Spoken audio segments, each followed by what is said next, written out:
Hey guys, welcome to my channel. It's your billionaire farmer right here. Today's episode, I want to be talking about land preparation, proper land preparation. I've given you a preview of our land preparation process, but in this video, I want to be a little bit more detailed because tomorrow we're transplanting our tomatoes and we've established our nursery.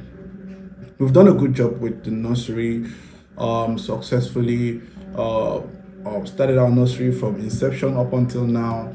And matter of fact is that our nursery is 3 days longer than it should already, somewhere around 4 days longer than it should. It's 21 days. It's supposed to be in the nursery. Your tomato is supposed to be in the nursery for 21 days, but it's 4 days longer than it should be already for a couple of reasons. One was we had a slight delay with our land preparation because we actually suddenly realized something we we're supposed to fix that we didn't fix, and we had to start running and doing everything within our possible our capacity to fix that, which is what we've done, and successfully we finished that. And we are going to be starting our transplanting tomorrow morning, first thing tomorrow morning.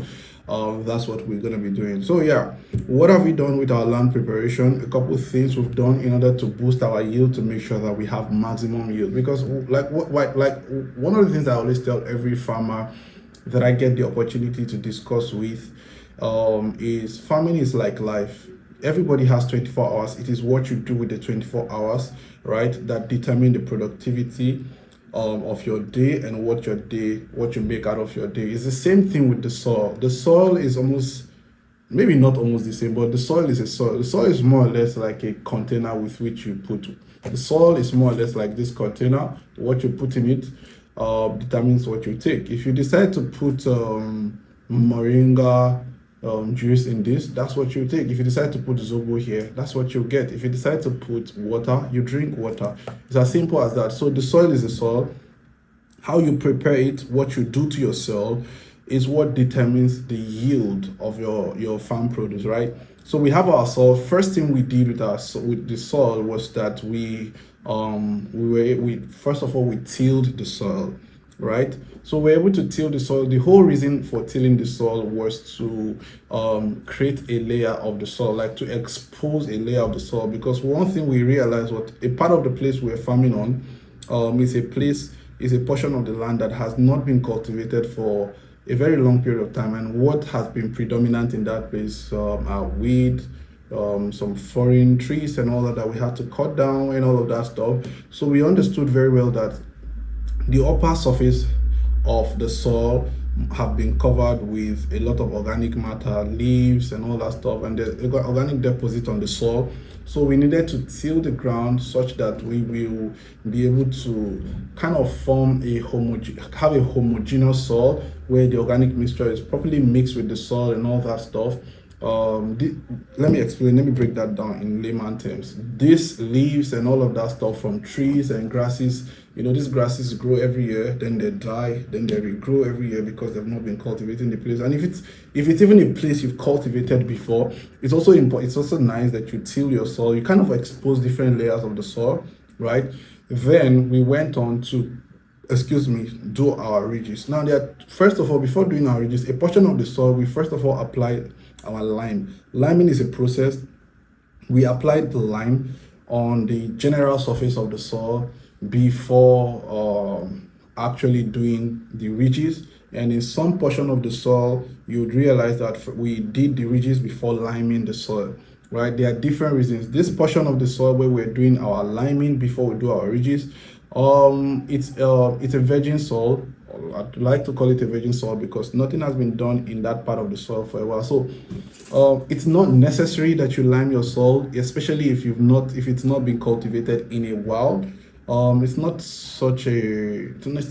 important that you do that. But if your soil has been cultivated over time, chances are that after a period of time, because of application of manure, fertilizer particularly, there's a lot of nitrification and all that stuff, the soil kind of slightly gets acidic. And so even applying fertilizer on the soil is even killing the soil further. So there is a need for you to balance the pH of the soil. So that's why we lime the soil. So it's not really necessary if it's a new soil, if it's a soil that has not been cultivated in an extended period of time. If you've not done tomato, cucumber, or whatever there before, but if you've done tomato a couple times or cucumber a couple times, then you might need to lime your soil and all that. So yeah, so that's what we did. A portion we limed before tilling, then doing our ridges. So we did our ridges, and this other portion of the soil, this other portion, we lime. Another thing I would always advise is, I learned this recently. I would always advise that you make your ridges first before liming. That way you save your lime, because when you do your ridges first before liming, you realize that you conserve your lime. You use your lime only on the topmost part of your ridges, so you don't have to spread your lime everywhere, including the passage where you're not planting, right? So you're just wasting your lime. Eventually, if you look at it technically, it's waste. And this lime is expensive. It's 10,000 naira for a bag. As at 2-3 weeks ago, I'm not sure how much it is right now. So yeah, so like I said, you till your soil. It's not really necessary. You can just move to the ridges part depending on how your soil is. I told you why we tilled our soil. So hold up. If you've not subscribed to this channel, you might want to hit on the subscribe button, because I drop very helpful tip about farming and agriculture here, particularly cucumber, tomato, bell pepper, and the likes, right? I mean, just pretty much things that I know you can farm within 4 months and make good money in millions, if you, depending on your skill, right? So yeah, so I spoke about tilling your soil, then I spoke about making your ridges, which is your beds, then liming your soil. After liming your soil, another thing you must look into is manuring. You have to apply your manure, right? So what we did eventually, I think I made it somewhere in one of my videos. I spoke about how we got our manure in this part of the country, southwest, particularly where I am. I was able to get the soil for the manure for 3,500 naira, but that's pretty much because it is prime season where every farmer wants to get this manure and all of that stuff. So there's a lot of I need it. So poultry farms and all that stuff kind of increase the price, which is the case when the demand is high, price go up. So but if it's normal casual season, it's somewhere around 2,000 2,500 naira, pretty much, right? So I got each bag for 3,500. I think we got altogether right now we have somewhere around 50 bags thereabout. Yes. So yeah, so apply your manure. So after applying our manure, the next thing for soil preparation, this is optional, to put it that way, is your DAP, diammonium phosphate. I don't have a picture of it, and I do not have a video of the application process because we've not applied it first. There are two ways you can do that. You can decide to apply your pre-transplanting, which is apply your ammonium phosphate, diammonium phosphate, 5 days or few days later, then you can transplant because it dissolves pretty much very fast.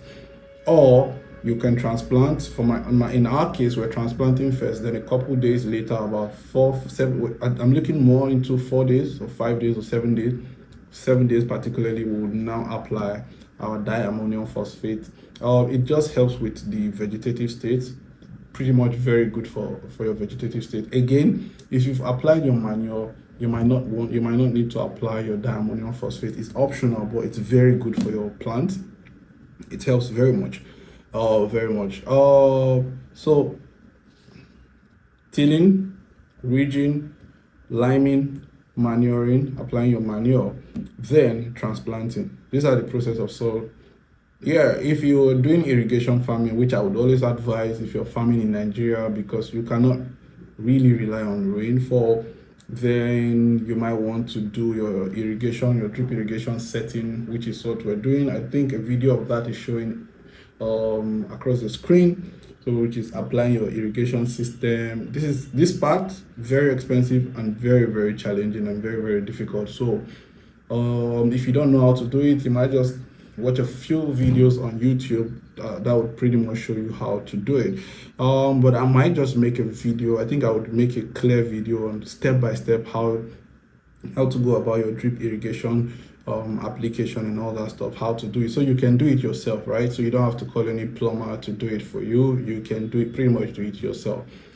So the reason why you need to do your drip irrigation, if necessary, right, is because there are times when, some of the things you can't control is rainfall, right?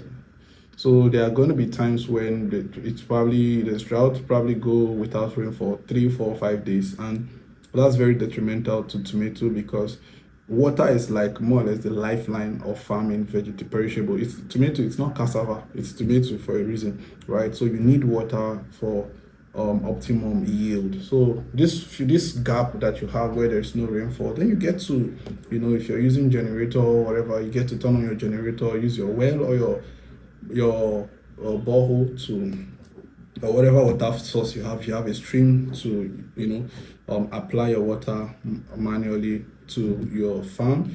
So that covers you a couple days where you don't have rainfall, right? Yes, that's pretty much it. And then when you have rainfall, you don't need it. If you have good rainfall, you might not have to water your plant for 2 days, 3 days, because your soil is still pretty much very wet. You don't need water. Your plant is good water in the soil to absorb. But if you don't have water for a couple days and there's no irrigation system, then you might run into a couple problems. So your irrigation system is done. The next thing will be transplanting. Tomorrow we'll be transplanting. I'm going to be making a video of the process of transplanting. We had a little hiccup with our nursery. I'm going to break that down, explain that to you, but that's not to worry. We're going to be very, very fine, perfectly fine. Yeah, so that's pretty much what I wanted to bring you up to speed with. So if you're in this process, if you're just starting your nursery, it's still a very good time. When the peak season of tomato, pretty much good time to make profit from it. See you in my next video.